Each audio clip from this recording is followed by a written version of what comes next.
नमस्कार दोस्तों, learning point में एक बार फिर से आपका स्वागत है। आज के इस वीडियो में हम भारत का नक्शा को इस पर ड्रॉ करेंगे, वो भी ग्राफ की सहायता से। तो इस वाले में मैंने ये ग्राफ बना लिया है। ग्राफ में 1.5 बाई 1.5 सेंटीमीटर का स्क्वायर बना हुआ है और इस ग्राफ में बाएं से दाएं 10 बॉक्स है और ऊपर से नीचे 11 बॉक्स है। अब हमारे पास जो बोर्ड उपलब्ध है उसका साइज बाएँ से दाएँ 18 इंच है। तो 18 इंच का हिसाब से अगर उसको 10 से भाग देंगे तो 1.8 इंच का हमें साइज लेना होगा, लेकिन वो पूरा बोर्ड में सट जाएगा। ऊपर से नीचे 21 इंच है, 21 इंच को 11 से अगर हम भाग देंगे तो 1.9 इंच का हमें साइज लेना पड़ेगा। तो हम इससे थोड़ा छोटा लेंगे, यानी कि 1.5 इंच थोड़ा ज़्यादा छोटा हो जाएगा, तो 1.6 इंच लेंगे तो बोर्ड का अंदर में ये ग्राफ आ जाएगा। तो अब हम ग्राफ बनाएंगे थोड़ा सा बोर्ड से थोड़ा छोटा, इसलिए हम 1.6 इंच करके इसको मेजरमेंट ले रहे हैं। पेपर में चूंकि 10 बॉक्स है इसलिए हमें 10 लाइन यहाँ पर बनाना। टोटल लाइन बनेगा 11 लाइन, क्योंकि इसको 0 से हमें शुरू करना है। तो 10 बॉक्स के लिए 11 लाइन करना है। अब ऊपर से नीचे हमें 11 बॉक्स बनाना है, तो उसी तरीके से यहाँ पर 1.6 इंच का हम मार्किंग कर लेते हैं ऊपर से नीचे तक 11 बॉक्स के लिए। क्योंकि लाइनिंग थोड़ा सा फीका है तो मैं ये ऊपर से नीचे वाला लाइनिंग को थोड़ा डीप कर देता हूँ।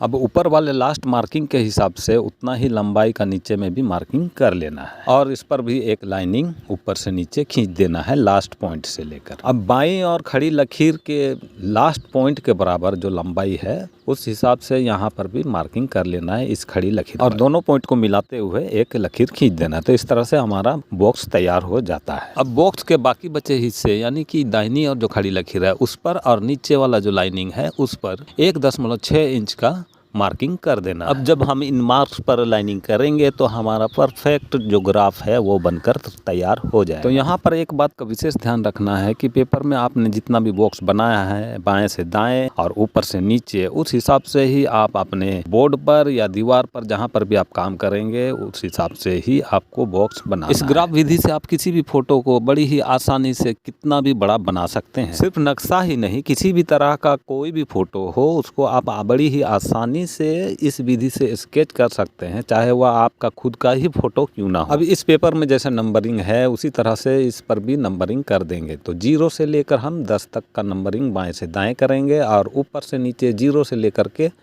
11 तक हम मार्किंग करेंगे।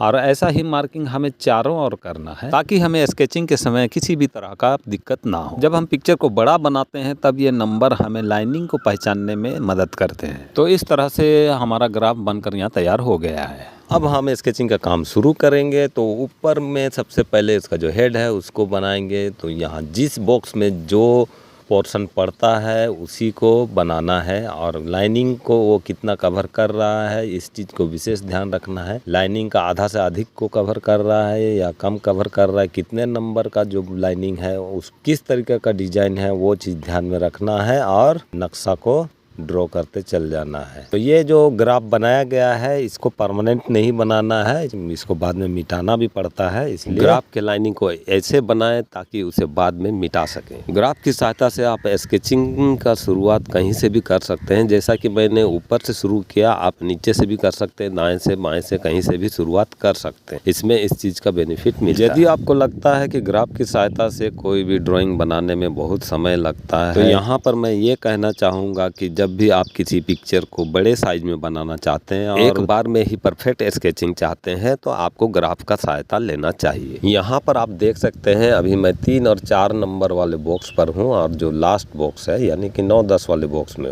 बाएं से दाएं 9-10 और ऊपर से नीचे 3-4 नंबर वाले बॉक्स में। उसके बाद हम नीचे उतर रहे हैं जैसा कि मैप में है जो कागज मेरे, यानी कि जिस बॉक्स में जो भाग पड़ रहा है उसी बॉक्स पर मैं हूबहू स्केचिंग करने का प्रयास कर रहा हूँ। ये कोई बहुत कठिन काम नहीं है। एक बार आप ग्राफ की सहायता से स्केचिंग करना सीख गए तो आपको किसी भी फोटो को स्केचिंग करने में कभी कोई दिक्कत नहीं होने वाला। आप मेरे बाएं हाथ का लोकेशन को देख सकते हैं, वो जिस स्थान पर है यानी कि बांग्लादेश के स्थान पर है वहीं का चित्र मैं यहाँ पर ड्रॉ कर रहा हूँ। यानी कि मेरे बाएं हाथ पर आप ध्यान रखेंगे और उसके बाद ग्राफ के लाइनिंग नंबर पर ध्यान रखेंगे तो आपको समझ में आ जाएगा कि मैं कौन से स्थान को ड्रॉ कर रहा हूँ।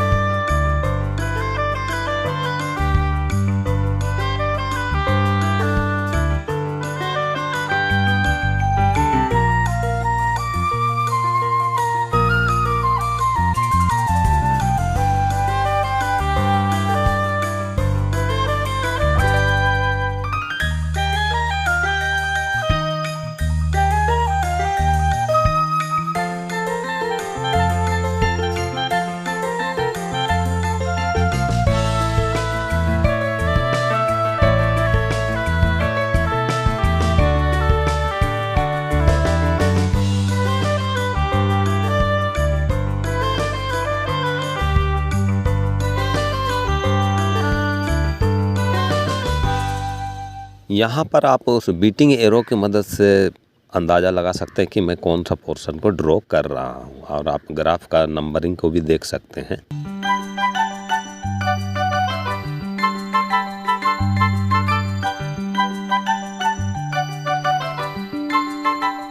अब वीडियो के अंत में मैं आप लोगों से एक रिक्वेस्ट करना चाहता हूं कि हमारी एक भाभी जी हैं, हमारे दोस्त की वाइफ हैं, वो कृष्ण भगवान की बहुत बड़ी भक्त हैं। वो चाहती हैं कि उनका भी एक चैनल है कृष्ण भक्ति को लेकर। वो चाहती है कि मैं उनके चैनल को थोड़ा सा प्रमोट करूं। हालांकि मैं खुद संघर्ष कर रहा हूं, लेकिन वो चाहती है कि मैं अपने चैनल में थोड़ा सा उनका चैनल को प्रमोट कर दूं। तो यदि आप भी भक्ति भावना रखते हैं कृष्ण भगवान के प्रति या किसी भगवान के प्रति, और इस तरह का वीडियो, भक्ति वाला वीडियो आप देखना चाहते हो, कृपया लिंक में जो चैनल दिया गया है उस पर जाकर आप उस चैनल को सब्सक्राइब कर सकते हैं और वीडियो को देख सकते हैं। आशा है दोस्तों ये वीडियो आपको बहुत ही अच्छा लगा होगा। इस वीडियो की सहायता से आपको बहुत कुछ सीखने को मिला होगा, मैं ऐसा उम्मीद करता हूँ। तो बहुत बहुत धन्यवाद दोस्तों वीडियो देखने के लिए। धन्यवाद।